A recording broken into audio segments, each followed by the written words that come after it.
Seorang wanita muda bernama Rina hidup bahagia setelah 6 bulan menikah dengan Arman, suaminya. Kebahagiaan mereka semakin sempurna ketika kabar kehamilan datang. Namun, apa yang seharusnya menjadi anugerah, justru berubah menjadi mimpi buruk. Berkali-kali Rina dihantui mimpi menyeramkan. Seorang perempuan berwajah pucat menggendong bayi penuh darah, dengan tatapan penuh kebencian. Mimpi itu berulang, semakin nyata, hingga akhirnya malapetaka benar-benar terjadi. Di usia 2 bulan, kandungan Rina mendadak keluar dengan pendarahan hebat. Dokter menyebut keguguran, tetapi firasat Rina berkata lain. Ada sesuatu yang lebih gelap, sesuatu yang tak kasat mata sedang mengincarnya. Kejadian itu hanyalah awal dari teror panjang yang akan membuka rahasia kelam di balik masa lalu Arman, suaminya. Sebuah rahasia tentang dendam seorang mantan kekasih, dan ilmu hitam yang digunakan untuk memutus keturunan. Inilah kisah nyata yang membuat bulu kuduk berdiri. Dendam mantan kekasih suami. Santet keguguran beruntun, bidan keturunan Kiai Sakti menjadi penyelamat. Assalamualaikum warahmatullahi wabarakatuh. Selamat datang di channel Cerita Serem. Sebelum lanjut cerita, tulis sholawat dulu di komentar ya, agar kelak kita mendapatkan syafaat di akhirat nanti. Amin. Rina tidak pernah menyangka hidup rumah tangganya akan berubah begitu cepat. Baru 6 bulan ia menikah dengan Arman, suaminya, ia sudah diberi anugerah kehamilan. Kabar itu membuat kedua orang tuanya bersyukur dan meneteskan air mata bahagia. Bagi Rina, kehamilan ini adalah jawaban atas doa-doa panjangnya setiap malam, setelah sebelumnya ia khawatir akan sulit mengandung karena usia pernikahannya sudah hampir setengah tahun. Hari-hari awal kehamilan terasa indah. Rina rajin mencatat perkembangan janinnya di buku harian, sementara Arman menjadi sosok suami penyayang yang rela bangun tengah malam hanya untuk memenuhi keinginan istrinya mengidam buah mangga muda. Rumah kecil mereka di pinggir kampung itu selalu dipenuhi tawa dan obrolan hangat, seakan-akan tak ada sesuatu yang mampu merusak kebahagiaan itu. Namun, rasa bahagia itu tidak bertahan lama. Memasuki usia 2 bulan kehamilan, tubuh Rina mulai menunjukkan tanda-tanda aneh. Ia sering terbangun dini hari dengan tubuh berkeringat, napasnya memburu, dan matanya penuh ketakutan. Saat Arman menanyakan, Rina hanya bisa berkata lirih, "Aku mimpi lagi, Mas." Mimpi perempuan itu. Mimpi yang dimaksud adalah sosok perempuan berwajah pucat, berambut panjang, matanya merah seperti berisi darah. Dalam mimpi, perempuan itu selalu menggendong bayi kecil yang tubuhnya berlumuran darah. Bayi itu menangis pilu, dan suara tangisannya begitu nyata hingga membuat Rina menjerit saat terbangun. Arman berusaha menenangkan istrinya dengan mengatakan itu hanya bunga tidur akibat kelelahan. Namun semakin hari, mimpi itu semakin sering datang. Bahkan, Rina pernah melihat dengan jelas perempuan itu berdiri di depan ranjangnya dalam mimpi, sambil menunjuk perutnya sendiri, lalu tersenyum sinis. Suatu malam, sekitar pukul 2 dini hari, Rina terbangun karena merasakan cairan hangat merembes di antara kedua kakinya. Ia mengira itu hanya keringat, tetapi saat membuka selimut, ia menjerit sekeras-kerasnya. Lantai dan sprei tempat tidurnya penuh darah segar. Tubuhnya bergetar hebat, sementara Arman panik setengah mati. Tanpa pikir panjang, Arman mengangkat tubuh istrinya yang lemas dan berlari keluar rumah. Ia mengetuk pintu tetangga, meminta tolong untuk membawa motor agar bisa segera membawa Rina ke rumah sakit kabupaten. Suasana malam yang sunyi mendadak berubah mencekam oleh suara teriakan panik dan tangis Rina. Di ruang UGD rumah sakit, dokter melakukan tindakan cepat. Namun setelah beberapa jam, dokter keluar dengan wajah muram. "Maaf, Pak. Janinnya tidak bisa diselamatkan. Istri Bapak mengalami keguguran." Kata-kata itu menghantam dada Arman bagaikan palu godam. Rina hanya bisa menangis, tubuhnya lemas, matanya bengkak.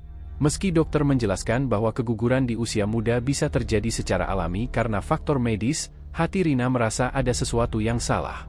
Ia tidak pernah melakukan pekerjaan berat, ia rajin meminum vitamin, bahkan selalu menjaga pola makan. Lalu kenapa tiba-tiba kandungannya keluar begitu saja? Rina kembali teringat pada mimpi-mimpi aneh yang selalu menghantui. Tangisan bayi, wajah perempuan menyeramkan, bau darah yang seakan nyata. Semua itu seperti sebuah pertanda buruk. Namun ia memilih diam, takut jika Arman menganggapnya hanya berhalusinasi. Hari-hari setelah keguguran menjadi sangat suram. Rina sering termenung di teras rumah, memandang kosong ke arah sawah yang terhampar luas di belakang rumah. Malam-malamnya masih dihantui mimpi yang sama. Perempuan berambut panjang itu kembali datang, kali ini dengan tatapan lebih tajam. Dalam mimpi terakhirnya, perempuan itu mendekat ke telinganya dan berbisik, "Kau tak akan pernah menjadi seorang ibu." Bisikan itu membuat Rina terbangun dengan tubuh gemetar. Saat ia menoleh ke samping, Arman masih tertidur pulas. Namun dari sudut kamar, Rina yakin ia melihat bayangan samar perempuan dengan rambut terurai, menatapnya dengan senyum menakutkan. Sejak saat itu, Rina mulai merasa rumahnya tidak lagi aman.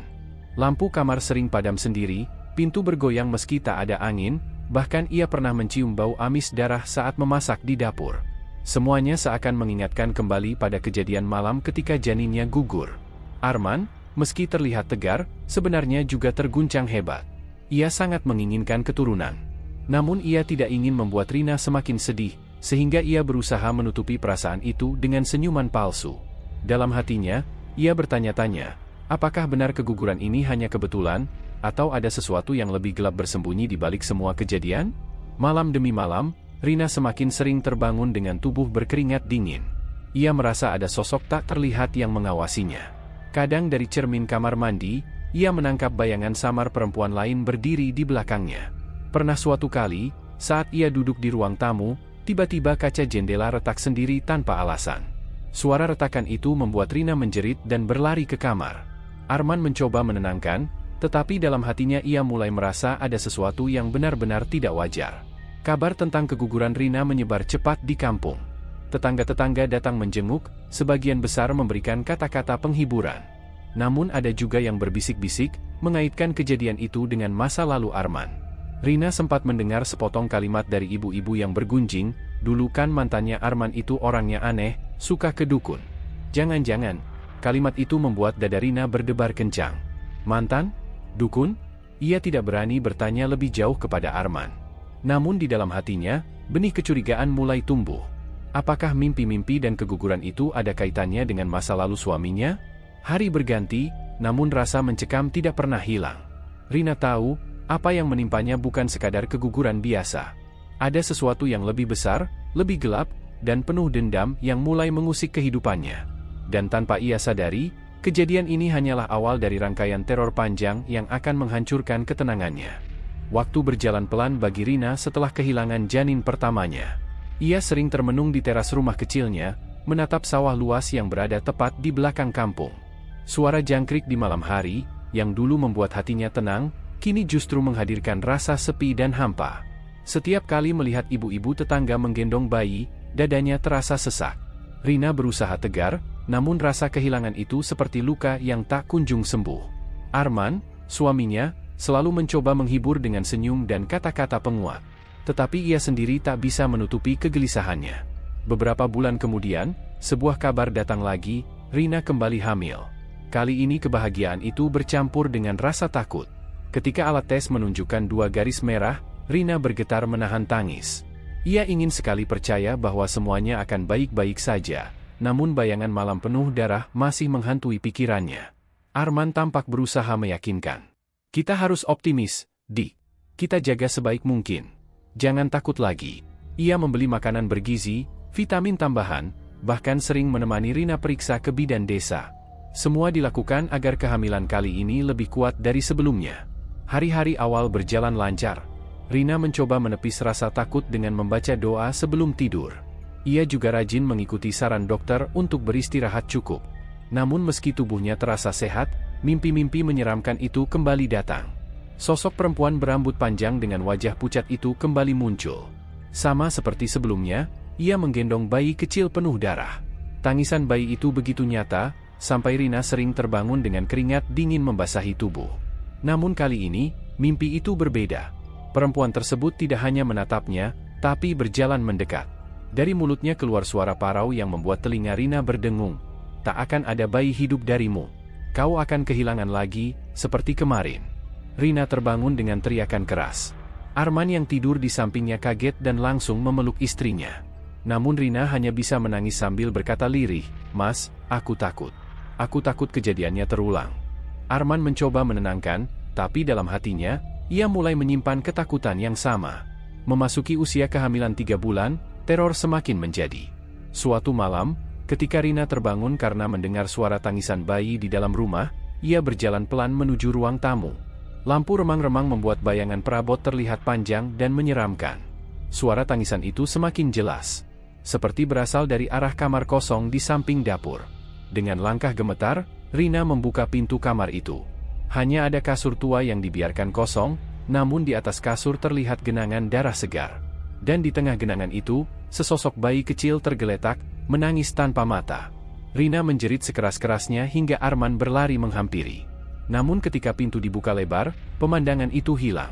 Kasur tetap kosong, tak ada darah, tak ada bayi. Arman kebingungan, sementara tubuh Rina gemetar hebat. "Mas, aku lihat bayi, tanpa mata, di kasur itu." Arman tidak bisa menjawab. Ia hanya memeluk istrinya erat, berusaha membuatnya tenang. Namun di dalam hatinya, ia semakin yakin ada sesuatu yang salah, sesuatu yang tidak bisa dijelaskan dengan logika. Keesokan paginya, Rina merasakan sakit perut yang luar biasa. Ia mendadak lemas, tubuhnya dingin, dan kembali keluar darah dari rahimnya. Arman segera membawanya ke rumah sakit. Dan untuk kedua kalinya, dokter memberi kabar buruk, Rina keguguran lagi. Tangis Rina pecah di ruang perawatan. "Kenapa, Mas? Kenapa aku selalu gagal? Aku sudah jaga semuanya, aku sudah hati-hati, tapi kenapa selalu begini?" Arman hanya bisa terdiam, wajahnya pucat pasi. Ia tidak tahu harus berkata apa. Namun jauh di dalam hatinya, sebuah nama muncul. Nama seseorang dari masa lalunya, yang dulu pernah begitu dekat dengannya, Sinta. Ia teringat bagaimana Sinta dulu menangis saat Arman memutuskan hubungan, bahkan mengancam akan membuat hidupnya menderita jika berani menikah dengan perempuan lain. Sinta adalah perempuan keras kepala, dan kabarnya ia sering datang ke dukun untuk meminta jalan pintas dalam banyak hal. Namun Arman tidak pernah menceritakan hal ini pada Rina. Ia merasa, itu hanya masa lalu yang seharusnya sudah selesai. Tapi 2 kali keguguran beruntun membuat pikirannya mulai goyah. Apakah mungkin semua ini ada hubungannya dengan dendam Sinta? Malam-malam Rina semakin mencekam. Meski tubuhnya lemah, ia tetap sering mendengar suara tangisan bayi. Bahkan pernah, ia melihat bayangan perempuan berambut panjang berdiri di depan jendela kamar, menatapnya dengan mata merah menyala. "Dia ingin kau mandul selamanya." Bisikan itu terdengar jelas di telinga Rina, meski Arman bersumpah tidak mendengar apa-apa. Di tengah rasa putus asa, Rina merasa sendirian. Ia tidak tahu harus percaya pada siapa. Dokter hanya menyebut faktor medis, tetapi hatinya yakin ada kekuatan gaib yang sedang mengincarnya. 2 kali keguguran bukan kebetulan. Ada tangan tak kasat mata yang berusaha memutus keturunannya. Dan tanpa ia sadari, semua itu hanyalah awal dari rahasia besar yang akan segera terungkap. Rahasia tentang masa lalu Arman, dendam seorang wanita, dan kekuatan gelap yang siap menghancurkan rumah tangga mereka. 2 kali keguguran beruntun membuat hidup Rina terasa seperti neraka yang tak berujung. Malam-malamnya dipenuhi tangisan pilu, bukan hanya karena kehilangan janin, tetapi juga karena rasa takut yang semakin membesar. Sejak keguguran kedua, Rina mulai menyadari bahwa dirinya selalu mendapat mimpi dengan pola yang sama. Sosok perempuan berambut panjang, wajah pucat, mata merah, serta bayi berlumuran darah yang menangis. Bedanya, kali ini mimpi itu semakin jelas dan semakin nyata. Dalam tidurnya, ia bahkan bisa merasakan dinginnya tangan perempuan itu menyentuh pipinya. "Dia bukan hanya mimpi, Mas," ucap Rina lirih suatu malam, ketika keduanya duduk di ruang tamu dengan lampu temaram. "Aku bisa merasakannya. Seolah-olah dia benar-benar ada di sini. Dan setiap kali dia datang, kandunganku hilang." Arman terdiam. Matanya menunduk, menatap lantai. Ia ingin menyangkal, ingin berkata semua itu hanya halusinasi, tapi hatinya sendiri tidak bisa membohongi kenyataan. Ia juga sudah melihat keanehan-keanehan di rumah. Bau darah yang tiba-tiba muncul, suara tangisan bayi yang kadang terdengar samar, bahkan bayangan hitam yang pernah melintas cepat di belakang Rina. "Mas, aku ingin tahu satu hal." Rina menatap suaminya, wajahnya serius, meski tubuhnya masih lemah. "Apakah ada orang di masa lalu Mas, yang membenci kita? Yang mungkin tidak rela kita menikah?" Pertanyaan itu membuat jantung Arman berdetak lebih kencang. Nama itu kembali muncul dalam kepalanya, Sinta. Arman menarik napas panjang. Setelah beberapa detik hening, ia akhirnya membuka mulut. "Ada seseorang. Dulu, sebelum aku menikah denganmu, aku pernah menjalin hubungan dengan seorang perempuan. Namanya Sinta." Rina menelan ludah, matanya tajam menatap suaminya. Apa yang terjadi? Hubungan kami tidak baik, Dick. Sinta orangnya keras, emosional. Aku memutuskan hubungan karena dia sering mendesakku untuk menikah segera, padahal aku masih belum siap saat itu. Ketika aku benar-benar putus darinya, dia marah besar. Dia bilang aku akan menyesal. Katanya aku tidak akan pernah bahagia dengan perempuan lain. Rina tercekat. Kata-kata itu seperti potongan puzzle yang pas dengan kejadian yang dialaminya. Mas, apa kau tahu kalau dia berhubungan dengan hal-hal gaib? Arman mengangguk pelan. Aku pernah dengar kabar, dia sering pergi ke seorang dukun di kampung seberang. Waktu itu aku tidak peduli, kupikir hanya gosip. Tapi setelah semua ini, Arman tidak melanjutkan kalimatnya. Kening Rina berkerut, hatinya berdebar. Mas, jangan-jangan semua ini ulahnya. Jangan-jangan, dia benar-benar mengirim sesuatu untuk menghancurkan kita. Arman menatap istrinya, wajahnya dipenuhi rasa bersalah. Aku tidak menyangka akan sejauh ini, Dick. Aku kira masa laluku sudah selesai. Aku kira dia akan melupakan semuanya. Namun kenyataan berkata lain. Sejak pengakuan itu, Rina semakin sering mengalami kejadian ganjil. Suatu sore, ketika Rina sedang menjemur pakaian di halaman, ia mendengar suara bisikan lembut di telinganya. Aku tidak akan membiarkanmu punya anak darinya. Rina menoleh cepat, namun tak ada siapapun. Hanya pohon mangga tua yang bergoyang pelan tertiup angin. Tetapi di bawah pohon itu, ia melihat sesuatu yang membuat bulu kuduknya meremang. Seikat bunga layu yang terikat dengan benang hitam, ditancapkan pada tanah. Bau amis darah tercium samar dari arah itu. Rina langsung menjerit dan berlari masuk rumah. Arman keluar dengan wajah panik, dan saat ia ikut melihat, bunga itu sudah lenyap, seakan tidak pernah ada. Mas, aku tidak gila. Aku benar-benar melihatnya. Rina menangis keras, tubuhnya gemetar. Arman memeluk istrinya, namun hatinya diliputi ketakutan. Ia mulai percaya bahwa Sinta benar-benar masih membayanginya. Malam itu, ketika mereka berdua duduk di ruang tengah, Arman teringat sesuatu. Dulu, Sinta pernah berkata, kalau aku meninggalkannya, dia akan membuatku menyesal seumur hidup. Katanya, dia akan memutus keturunanku. Kata-kata itu membuat tubuh Rina lemas. Itu benar-benar seperti yang sedang terjadi sekarang, Mas. Sejak saat itu, keduanya hidup dalam ketakutan. Rina semakin sering melihat bayangan perempuan di dalam rumah. Kadang di dapur, kadang di sudut kamar, bahkan pernah di cermin kamar mandi. Bayangan itu selalu tersenyum sinis, seolah puas melihat penderitaan mereka. Tetangga sekitar pun mulai bergunjing. Ada yang bilang, wajah Sinta pernah terlihat berdiri di jalan dekat rumah Rina pada malam hari. Ada juga yang mengaku mendengar suara perempuan tertawa dari arah rumah mereka. Arman, kau harus hati-hati, ujar seorang tetangga tua bernama Bu Rukiah saat berkunjung. Aku tahu siapa Sinta. Dia bukan orang sembarangan.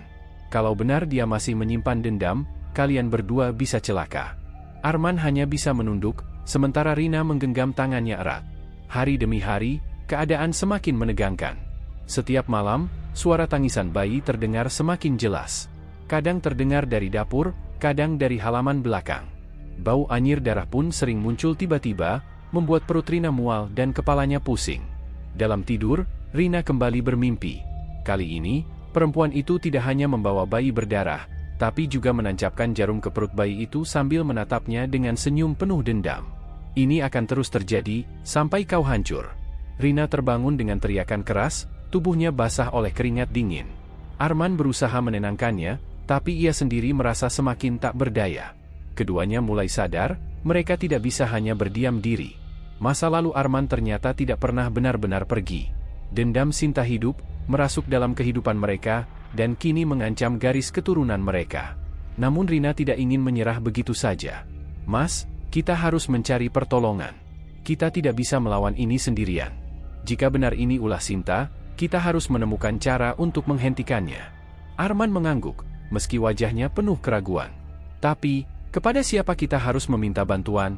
Pertanyaan itu menggantung di udara, tanpa jawaban. Namun di lubuk hati mereka, keduanya tahu, jika ingin selamat, mereka harus berani menghadapi kebenaran, meski itu berarti menggali lebih dalam masa lalu yang penuh dendam. Dan langkah pertama baru saja dimulai. Rina duduk di beranda rumah sambil menatap langit sore yang mendung. Angin membawa hawa dingin yang membuat bulu kuduknya meremang. Sejak keguguran kedua, tubuhnya memang kembali pulih, tetapi batinnya seolah masih terus digerogoti rasa cemas. Di setiap malam, mimpi buruk itu datang tanpa henti. Bayangan perempuan berambut panjang dengan tatapan benci, sosok yang mengguncang jiwa Rina sampai ia takut memejamkan mata. Arman, suaminya, terlihat semakin gusar. Ia tidak hanya khawatir pada kondisi istrinya, tetapi juga dihantui perasaan bersalah. Ada masa lalu yang ia coba kubur, namun justru kini menyeruak kembali. Arman tahu, semua ini bukan kebetulan. Rina tak pernah salah menafsirkan mimpi-mimpinya. Arman sendiri pernah menyaksikan kejanggalan. Darah di lantai kamar padahal Rina tidak sedang haid, suara langkah kaki di dapur ketika semua orang tidur, dan bau anyir yang datang entah dari mana. Puncaknya terjadi malam itu. Rina terbangun dengan teriakan. Ia merasa perutnya ditusuk benda tajam dari dalam. Ketika Arman menyalakan lampu, mereka berdua terkejut melihat ada bekas goresan merah panjang di perut Rina, seolah dicakar kuku makhluk tak kasat mata. Darah merembes tipis. Arman panik, sementara Rina menangis ketakutan. "Men, aku nggak sanggup lagi, kalau ini terus terjadi, aku takut nggak bisa punya anak selamanya," isak Rina sambil memegang perutnya. Arman mencoba menenangkan istrinya, tapi dalam hatinya ia tahu, ini bukan penyakit biasa, ini santet. Keesokan paginya, mereka memutuskan mencari pertolongan. Arman teringat satu nama yang dulu pernah disebut almarhum ayahnya, Bu Sarti, seorang bidan tua di pinggir desa. Ia bukan bidan sembarangan. Konon, Bu Sarti adalah cucu dari seorang kiai sakti yang semasa hidupnya dikenal sebagai penjaga desa, ahli mengobati dengan doa dan air rajah, serta mampu melawan serangan gaib. Dengan langkah tergesa, Arman mengajak Rina menemuinya.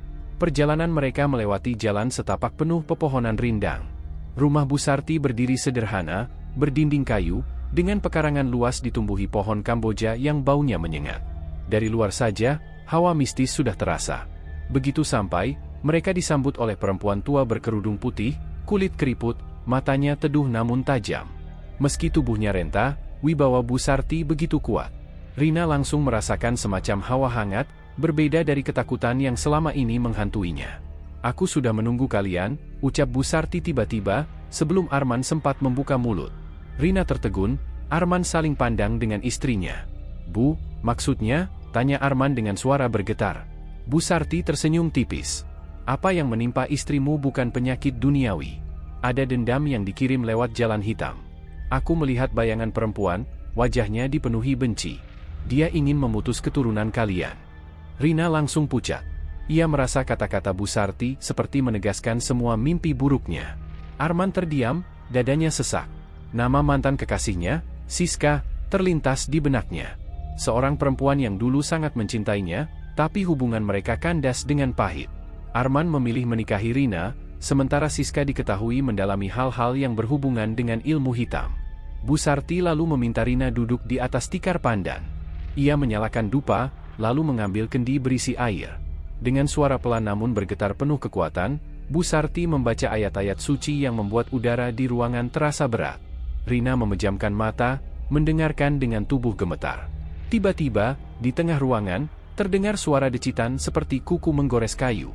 Asap dupa berputar-putar membentuk bayangan samar, sosok perempuan berambut panjang, wajahnya pucat, matanya merah menatap Rina penuh kebencian. Rina menjerit, sementara Arman meraih tangannya erat-erat. "Jangan takut, dia hanya bisa menampakkan diri, tapi takkan bisa melukai ketika doa masih dibacakan," kata Bu Sarti dengan suara tegas. Namun bayangan itu tidak hilang begitu saja. Sosok itu justru mendekat, seolah ingin meraih perut Rina. Dengan cepat, Bu Sarti mengambil segenggam garam dan melemparkannya ke arah bayangan itu. Seketika terdengar suara melengking panjang, lalu bayangan itu lenyap di telan asap. Suasana kembali hening. Rina masih terisak, tubuhnya lemas seakan semua tenaga terkuras. Arman berkeringat dingin, sementara Bu Sarti menatap mereka dengan wajah serius. "Serangan ini bukan main-main," kata Bu Sarti pelan.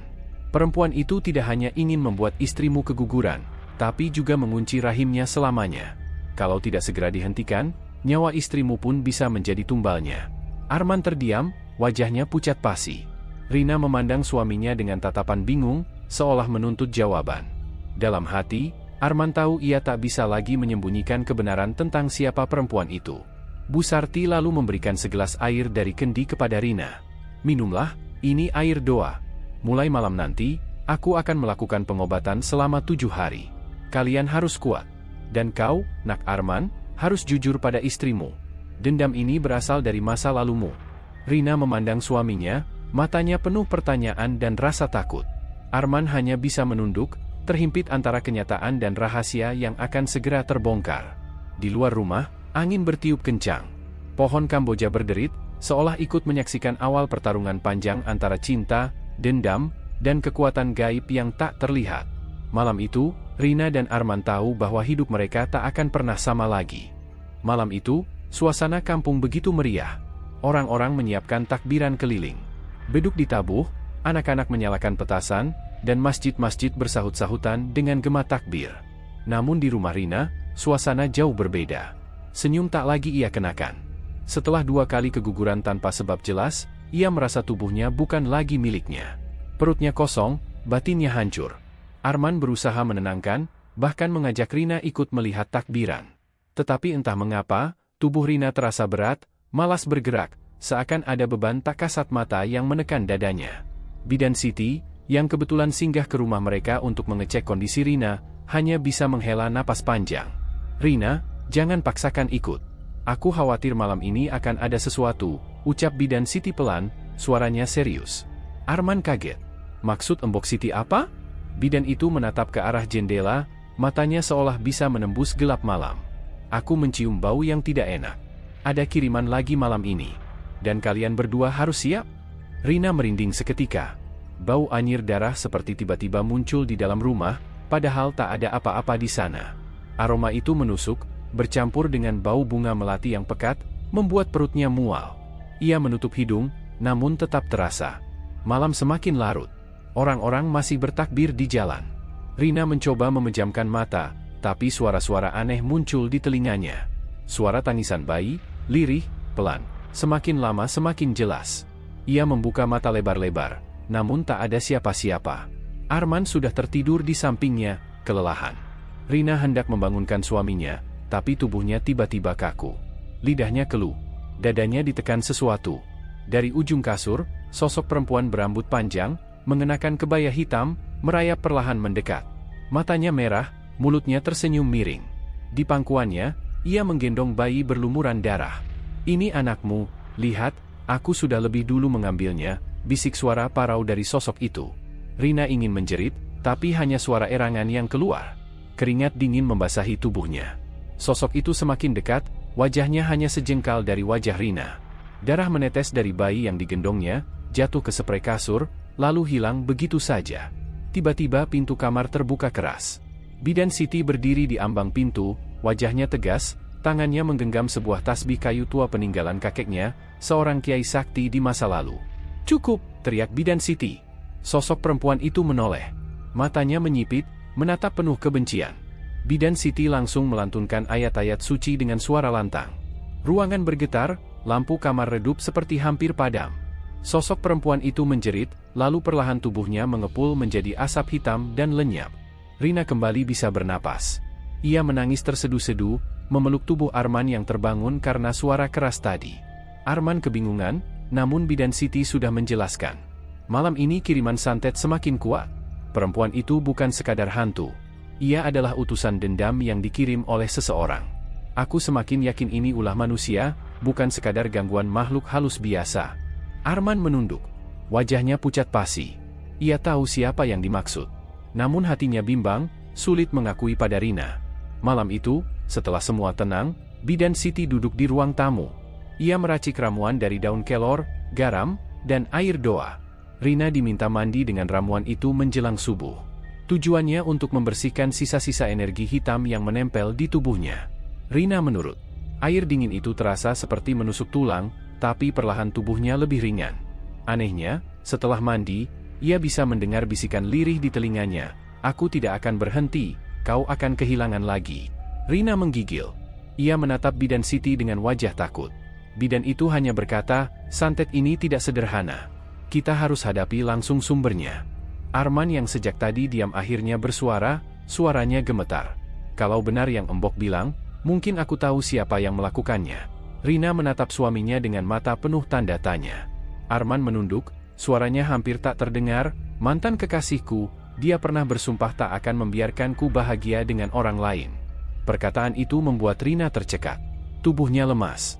Semua potongan mimpi, suara, dan keguguran yang ia alami, mendadak terasa masuk akal. Dendam lama seorang wanita, mantan kekasih suaminya, menjadi sumber teror yang hampir merenggut nyawanya. Namun yang lebih mengerikan, jika benar itu ulah manusia dengan bantuan ilmu hitam, maka teror ini belum berakhir. Justru akan semakin kuat. Dan malam takbiran itu menjadi titik balik. Rina dan Arman harus memilih, diam dan terus disiksa, atau melawan balik dengan bantuan bidan Siti yang membawa warisan ilmu dari Kiai Sakti. Tapi mereka belum tahu, perlawanan itu justru akan membuka tabir mengerikan tentang siapa sebenarnya perempuan pengirim santet, dan seberapa dalam kebenciannya. Malam itu, Rina terbangun karena suara pintu depan berderit. Rumah kontrakan sederhana mereka yang berada di pinggir kampung memang terkenal sepi. Angin malam membuat jendela kayu bergoyang, mengeluarkan suara berdecit seperti keluhan. Rina awalnya mengira Arman yang baru pulang, namun ketika menoleh, ia melihat suaminya masih tertidur di sampingnya. Tubuhnya berkeringat dingin. "Rin," tiba-tiba Arman mengigau. Wajahnya pucat. "Jangan biarkan dia masuk, jangan biarkan." Rina langsung meraih tangannya, mengguncangnya. Tapi Arman justru kaku, seolah tubuhnya dibekukan. Seketika, hawa dingin menyelimuti ruangan. Dari celah pintu kamar, Rina melihat bayangan hitam berdiri. Tingginya tidak wajar, lebih tinggi dari pintu, kepalanya hampir menyentuh langit-langit. Rambut panjang menjuntai menutupi wajahnya. Rina menahan teriak. Ia membaca doa sekuatnya. Bayangan itu bergerak perlahan menuju ranjang. Namun ketika hampir mendekat, terdengar suara perempuan tua memanggil dari luar rumah. "Rina! Rina, buka pintunya, nak!" Rina tersentak. Itu suara bidan Sumarni. Dengan gemetar, ia memberanikan diri bangkit dan membuka pintu depan. Begitu pintu dibuka, angin kencang menerpa masuk. Bayangan hitam yang tadi ada di kamar lenyap seketika. Di depan pintu, berdiri bidan Sumarni dengan sorot mata tajam, tangannya menggenggam sebuah tas anyaman bambu berisi ramuan. "Aku sudah bilang, serangan mereka belum selesai," ujar bidan Sumarni tegas. "Malam ini mereka kirimkan penunggu. Kau harus kuat." Pertarungan di dalam rumah. Bidan Sumarni langsung masuk. Ia meminta Rina menyiapkan air dalam kendi tanah liat. Dari dalam tasnya, ia mengeluarkan segenggam bunga 7 rupa, selembar kain putih, dan botol kecil berisi minyak wangi yang menyengat. Arman yang masih di kamar tiba-tiba bangun. Namun bukan seperti orang normal, matanya melotot, wajahnya tegang, dan mulutnya komat kamit melantunkan sesuatu yang asing. Suaranya bukan suara Arman, melainkan suara serak perempuan. "Pergi kau, perempuan tua. Dia milikku. Dia tidak boleh punya keturunan." Rina terkejut mendengarnya. Jelas-jelas itu suara Siska melalui tubuh Arman. Bidan Sumarni tidak gentar. Ia menaburkan bunga ke seluruh ruangan, membaca doa dan mantra warisan kakeknya, seorang kiai sakti yang dahulu terkenal menumpas ilmu hitam di daerah itu. Tiba-tiba tubuh Arman bergetar hebat, lalu ia terlempar ke lantai. Dari mulutnya keluar sesuatu yang menghitam seperti serabut rambut bercampur tanah basah. Rina menjerit. "Itulah medium santetnya, jelas bidan Sumarni. Siska tidak main-main. Ia mengikat suamimu dengan perantara gaib agar tubuhnya jadi pintu masuk makhluk halus. Jika tidak segera diputus, kalian berdua bisa binasa." Jejak Siska di rumah lama. Keesokan paginya, setelah kondisi Arman agak membaik, bidan Sumarni mengajak Rina untuk menelusuri rumah kontrakan lama yang pernah mereka tinggali sebelum pindah. Menurut firasatnya, di sana masih ada jejak santet yang ditanam Siska. Mereka bertiga berangkat. Rumah lama itu berada di ujung kampung, agak tersembunyi oleh pepohonan bambu. Saat memasuki halaman, Rina merasa merinding. Udara di sana lebih dingin, meski matahari siang menyengat. Bidan Sumarni mengitari halaman dengan langkah perlahan. Matanya meneliti tanah di sekitar pohon mangga yang tumbuh di samping rumah. Ia lalu berhenti dan menancapkan tongkat kecil dari kayu cendana ke tanah. Saat ditusukkan, terdengar bunyi krek, seolah mengenai benda keras. Dengan bantuan Arman, tanah itu digali. Dari dalamnya, mereka menemukan bungkusan kain kafan kecil berisi boneka jerami yang ditusuk jarum, dililit rambut wanita panjang, dan gumpalan kain merah bercampur darah kering. Rina langsung lemas melihatnya. Arman memeluk istrinya, wajahnya diliputi amarah sekaligus penyesalan. "Inilah yang membuatmu keguguran berulang kali," kata bidan Sumarni lirih. "Siska menanamnya di sini agar kutukannya terus mengikuti meski kalian pindah rumah." Ancaman yang belum berakhir. Bidan Sumarni kemudian melakukan ritual pembakaran benda-benda itu. Asap pekat hitam membubung, terdengar suara mendesis seakan-akan ada sesuatu yang menjerit dari dalam api. Rina menutup telinga, tubuhnya bergetar. Namun, alih-alih hilang, hawa gelap justru semakin menebal. Dari arah jalan setapak menuju rumah, muncul sosok wanita berpakaian serba hitam dengan mata merah menyala. Tubuhnya tinggi, wajahnya mirip dengan Siska tapi lebih menyeramkan, penuh kebencian. Itu dia, bisik Rina. Bidan Sumarni berdiri tegak. Itu bukan manusia lagi, nak. Itu jelmaan dendamnya. Kau harus siap, malam ini belum akan berakhir damai. Rina menggenggam tangan Arman erat. Kini ia yakin bahwa peperangan mereka bukan lagi sekadar melawan manusia, tapi juga melawan kekuatan gaib yang lahir dari dendam lama. Penutup narasi 6. Malam itu menjadi titik balik bagi Rina dan Arman. Mereka kini tahu bahwa ancaman bukan hanya berupa gangguan tak kasat mata, tetapi juga perwujudan langsung dendam Siska yang bertransformasi menjadi makhluk gaib penuh kebencian. Bidan Sumarni, dengan keteguhan ilmunya sebagai keturunan Kiai Sakti, bersiap menghadapi serangan yang lebih besar. Namun ia juga memperingatkan, semakin dalam mereka membongkar jejak santet itu, semakin besar pula risiko yang harus ditanggung. Dan malam berikutnya, pertarungan antara cahaya dan kegelapan benar-benar dimulai. Malam itu, suasana rumah Arman dan Ratih benar-benar menegangkan. Hujan turun deras, sesekali disertai petir yang menyambar. Ratih duduk di ruang tengah sambil mengelus perutnya yang mulai membesar, sementara Arman mondar-mandir dengan wajah cemas. Mereka tahu, serangan gaib dari Wulan, mantan kekasih Arman yang menyimpan dendam, belum berhenti. Sejak beberapa hari terakhir, tanda-tanda aneh kembali muncul. Setiap malam, terdengar suara langkah kaki berat di atap rumah, padahal saat diperiksa tidak ada siapa-siapa. Bau anyir darah sering muncul tiba-tiba, terutama di kamar Ratih. Dan lebih mengerikan lagi, janin dalam kandungan Ratih kerap bergerak tak wajar, seperti menendang dengan keras hingga membuatnya kesakitan. Arman akhirnya tak tahan. Ia segera menghubungi Bidan Sulastri, bidan yang dikenal bukan hanya sebagai tenaga kesehatan, melainkan juga pewaris ilmu dari seorang Kiai Sakti. Tak lama setelah ditelepon, Bidan Sulastri datang dengan payung hitam besar. Wajahnya tenang, meski hujan mengguyur deras di luar. Arman, Ratih, malam ini aku ingin kalian kuat. Serangan santet itu semakin berbahaya. Aku bisa merasakan energi gelapnya dari jauh, ucap Bidan Sulastri sambil menatap Ratih dengan pandangan penuh kewaspadaan. Ratih hanya bisa menunduk, menahan air mata. Bidan, aku takut, jangan sampai aku kehilangan anak ini lagi. Bidan Sulastri memegang tangan Ratih erat-erat. Kali ini kamu tidak sendirian.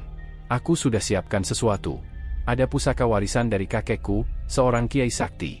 Pusaka ini bisa menangkis serangan gaib, tapi harus digunakan dengan hati yang bersih. Arman menelan ludah. Pusaka? Apa itu aman, Bu Bidan? Sulastri tersenyum tipis. Pusaka ini tidak berbahaya bagi orang yang tidak berniat jahat.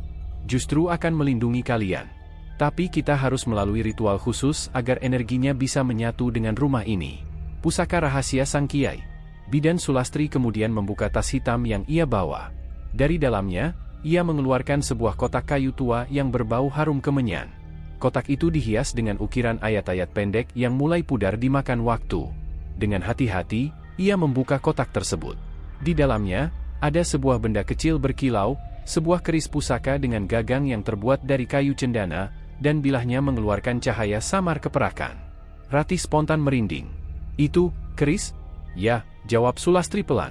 Ini adalah keris Kiai Kembang Jagat. Konon, keris ini diberikan kakekku oleh gurunya yang merupakan ulama besar. Keris ini tidak hanya sebagai senjata, tapi juga sebagai tameng gaib yang bisa menolak serangan santet, teluh, maupun guna-guna. Arman menatap keris itu dengan kagum sekaligus takut. Apa Wulan bisa dihentikan dengan keris ini?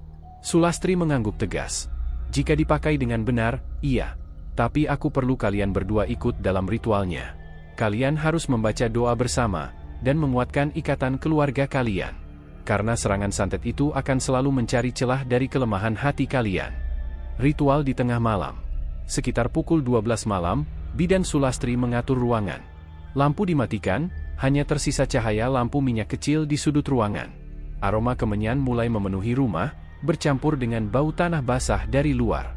Ratih duduk bersila sambil menggenggam tangannya di perut. Arman duduk di sampingnya, menatap penuh waspada. Sulastri duduk di depan mereka, Keris pusaka terletak di pangkuannya. Ia mulai membaca doa-doa dalam bahasa Arab yang terdengar dalam dan berat. Sesekali, ia meniupkan asap kemenyan ke arah keris, membuat bilahnya tampak berkilauan lebih terang. Tiba-tiba, suara dentuman keras terdengar dari atap rumah. Seperti ada sesuatu yang jatuh menimpa genteng. Arman refleks berdiri, namun Sulastri menahan tangannya. "Jangan bergerak. Itu hanyalah pengalih perhatian." Ratih menggigil. Suara-suara aneh semakin keras, dari tangisan bayi, suara perempuan tertawa, hingga suara teriakan yang memekakkan telinga. Semua itu terdengar seakan berasal dari dalam rumah.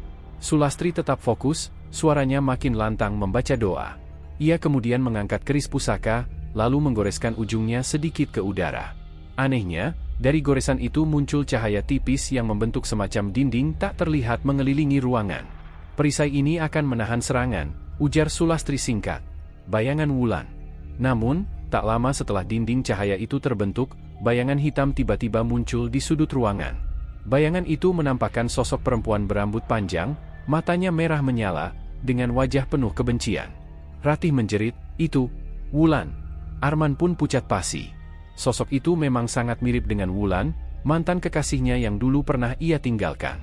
Namun kini wajahnya tampak menyeramkan, seperti manusia setengah iblis. Bayangan itu berteriak lantang, "Arman, kau milikku. Istrimu tak pantas melahirkan anakmu. Aku akan hancurkan kandungannya seperti sebelumnya." Ratih menutup telinganya, menangis ketakutan. Arman berdiri, menahan amarahnya. "Wulan, hentikan. Semua sudah berakhir sejak dulu. Aku memilih Ratih, aku mencintainya." Teriakan Arman justru membuat sosok itu makin marah. Ia melayang mendekat, hendak menerkam Ratih. Tapi tepat saat itu, bidan Sulastri mengayunkan keris pusaka ke arah bayangan. Cahaya terang memancar, membuat sosok Wulan menjerit kesakitan lalu terdorong mundur. Pertarungan gaib. Ritual berubah menjadi pertempuran gaib.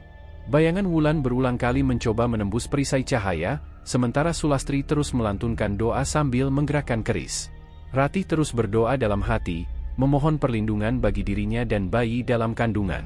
Arman memeluk Ratih erat-erat, seolah ingin melindunginya dengan tubuh sendiri.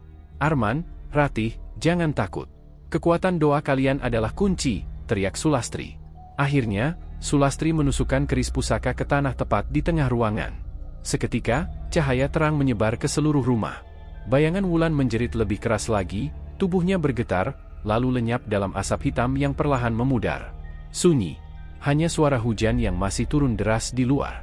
Setelah ritual, Ratih terkulai lemas, Arman memeluknya erat. Bidan Sulastri menarik napas panjang, lalu mengambil kembali keris pusaka dari tanah. Wajahnya terlihat lelah, tapi sorot matanya masih tajam. "Untuk sementara, serangannya berhasil kita patahkan. Tapi ingat, ini belum berakhir. Wulan masih ada di luar sana. Ia akan mencoba cara lain. Tapi keris ini sudah menjadi penjaga rumah kalian. Jangan sekali-kali kalian tinggalkan doa, atau perlindungan ini akan melemah." Arman mengangguk serius. Ratih, meski masih gemetar, merasa sedikit lega. Untuk pertama kalinya setelah sekian lama, ia merasakan bayi di dalam kandungannya bergerak normal, tidak lagi menendang menyakitkan. Bidan Sulastri menatap mereka berdua. "Kalian harus siap. Ini baru permulaan. Dendam yang dipelihara sekuat Wulan tidak bisa dipatahkan dengan sekali ritual." Ratih menelan ludah, matanya penuh ketakutan. "Jadi, kami masih akan diserang lagi?" Sulastri menatapnya dalam-dalam. "Ya, dan semakin kita berhasil bertahan, semakin keras ia akan mencoba. Kalian harus benar-benar kuat, lahir dan batin." Hening kembali menyelimuti ruangan. Namun dalam hati, Ratih tahu, pertempuran ini masih panjang. Rumah Rina kini sudah lebih tenang setelah beberapa bulan penuh teror santet dari Sari. Kandungan Rina yang kali ini sudah memasuki usia 7 bulan berkembang dengan sehat berkat penjagaan spiritual dari bidan Sulastri. Namun, di balik ketenangan itu, awan hitam belum benar-benar hilang. Sari, mantan kekasih Andi, ternyata belum berhenti.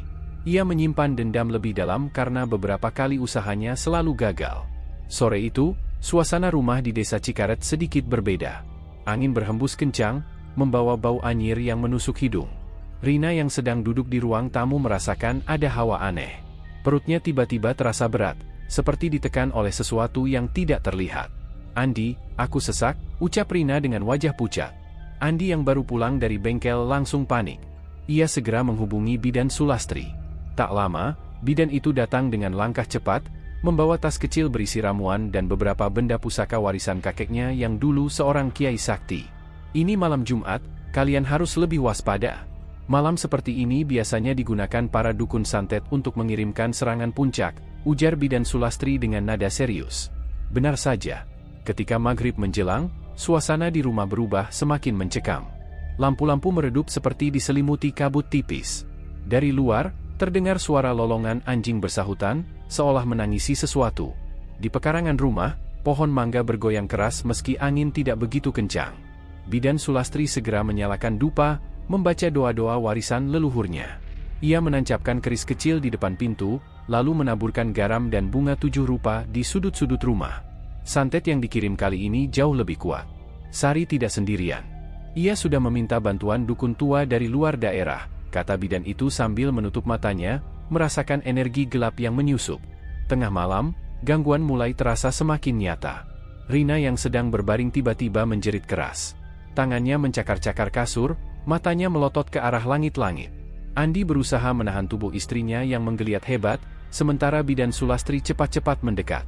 Ini serangan santet isi. Mereka berusaha langsung merusak kandungan. Tubuh Rina semakin menggigil, lalu ia memuntahkan cairan hitam pekat yang baunya busuk menyengat. Andi hampir pingsan melihat pemandangan itu. Bidan Sulastri tetap tenang, lalu mengeluarkan botol kecil berisi air doa. Ia memercikan ke wajah dan perut Rina sambil melantunkan doa-doa. Tiba-tiba terdengar suara keras, brak, cermin besar di ruang tamu pecah sendiri. Dari pecahan itu muncul bayangan perempuan berambut panjang, matanya merah menyala, menatap tajam ke arah Rina. Sosok itu adalah perwujudan gaib dari Sari yang sedang mengirimkan serangan dari kejauhan. Andi, jangan takut, ini hanya proyeksi, bukan tubuhnya, teriak Bidan Sulastri. Ia segera menghunus keris kecilnya, lalu menusukkannya ke arah bayangan tersebut. Terdengar jeritan panjang, lalu bayangan itu lenyap. Namun, peperangan belum selesai. Tiba-tiba pintu rumah bergetar hebat, seperti ada seseorang yang berusaha masuk. Dari celah-celah jendela, asap hitam menembus masuk, membentuk sosok makhluk tinggi besar dengan wajah menyerupai monyet. Makhluk itu menggeram, suaranya menggelegar hingga membuat kaca jendela bergetar. Inilah kiriman dukun itu, jin peliharaan, gumam Bidan Sulastri. Dengan cepat ia mengambil segenggam garam, mencampurnya dengan minyak wangi, lalu melemparkan ke arah makhluk tersebut sambil membaca doa. Makhluk itu menjerit, tubuhnya melepuh, lalu melarikan diri menembus tembok. Rina yang semula kesakitan kini mulai tenang. Nafasnya kembali teratur, meski wajahnya masih pucat. Bidan Sulastri menatapnya dengan iba, lalu berkata lirih, santet kali ini terlalu kuat. Jika tidak diputus dari sumbernya, kalian akan terus dikejar. Andi menatap serius, maksudnya, Bu, kita harus menghadapi Sari dan dukun itu secara langsung. Kalau tidak, Rina dan bayi ini akan tetap jadi sasaran. Keputusan itu membuat suasana rumah membeku. Malam itu, Andi dan Rina sadar, mereka tidak bisa lagi hanya bertahan. Mereka harus melawan balik, tentu dengan bimbingan Bidan Sulastri. Di kejauhan, entah di rumah mana, Sari tiba-tiba berteriak kesakitan. Tangannya penuh luka goresan, dan wajahnya tampak terbakar. Dukun tua yang menemaninya hanya tersenyum sinis. Itu tandanya mereka sudah mulai melawan. Tapi jangan khawatir, kita akan kirimkan serangan terakhir di malam purnama nanti. Malam itu, angin terasa berbeda. Setelah rangkaian panjang kejadian menyeramkan yang menimpa Dewi dan suaminya, Arman, rumah mereka kini dipenuhi rasa cemas yang bercampur harapan. Bidan Siti, perempuan tangguh keturunan Kiai Sakti yang telah berulang kali membantu mereka melawan santet, datang lagi dengan wajah serius. Ini malam terakhir, Dewi. Kita harus mengakhiri semua kutukan ini. Jika tidak, nyawa bayi dalam kandunganmu lagi-lagi terancam, ucapnya pelan namun tegas. Dewi mengelus perutnya yang sudah membesar 7 bulan. Air mata menetes tanpa disadari. Bidan, saya sudah lelah. Kalau memang malam ini harus ada perlawanan terakhir, saya siap. Asal anak saya bisa lahir dengan selamat. Arman yang berdiri di samping istrinya hanya bisa mengepalkan tangan. Ia menatap wajah Dewi, lalu menunduk penuh rasa bersalah. Semua ini terjadi karena masa laluku dengan Ratna. Ratna, nama yang sudah menjadi momok bagi pasangan itu. Mantan kekasih Arman, perempuan yang tak rela kehilangan, yang nekat menggunakan jalan hitam untuk membalas dendam. Dari semua keguguran yang dialami Dewi, dari semua teror gaib yang menghantui rumah mereka, semuanya mengarah pada satu sumber, dendam Ratna yang berubah menjadi kutukan. Pertanda malam panjang. Sekitar pukul 11 malam, suasana di rumah berubah mencekam. Lampu yang tadinya terang meredup seolah diselimuti kabut. Dari arah dapur terdengar suara piring pecah, padahal tak ada seorang pun di sana. Arman segera mengambil wudhu, lalu mengumandangkan azan di ruang tengah. Bidan Siti menyiapkan segenggam bunga 7 rupa yang ia taburkan ke dalam baskom berisi air doa. Lalu ia menaruh beberapa rajah kertas kuning di setiap sudut rumah. Santet terakhir ini akan datang dengan wujud paling menakutkan. Tapi kalian jangan panik. Pegang erat doa kalian, katanya. Tak lama kemudian, terdengar suara ketukan keras di pintu depan. Bukan sekali, melainkan berulang-ulang, seperti palu besar yang menghantam kayu. Suaranya menggema. Arman yang hendak membuka pintu langsung dicegah oleh Bidan Siti. Jangan, itu bukan tamu biasa. Itu jalan masuk bagi makhluk kiriman Ratna. Munculnya sosok hitam. Benar saja.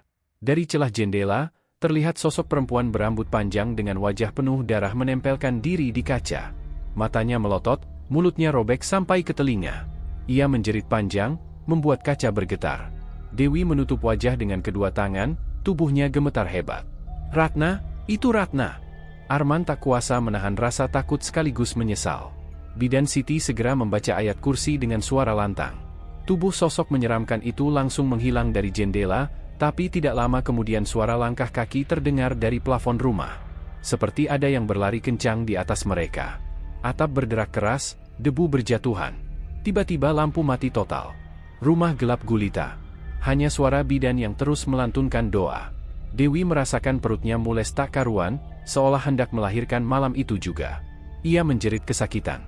Bidan, saya nggak kuat, tangisnya pecah. Bidan Siti mendekat, meletakkan tangannya di atas perut Dewi. Tenang, ini hanya serangan gaib, bukan waktu melahirkan. Kau harus kuat. Kalau kau menyerah, mereka akan menang. Pertarungan terakhir.